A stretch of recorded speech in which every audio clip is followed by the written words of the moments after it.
E aí galerinha do YouTube aí, mais um vídeo no canal aí, pintando uma caixa aqui do parceiro aí, do colega aí, dando um talentinho aí na pintura, 2 alto-falantes de 15, 2 cornetas e 2 tweets.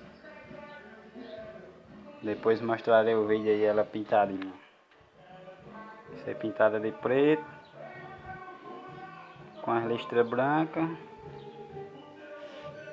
e o fundo ali branco. Se ele quiser pôr um LED, né, aí já fica legal. 2 alto-falantes de 15. Fica top. Em breve mostrarei aí o outro vídeo, ela pintadinha.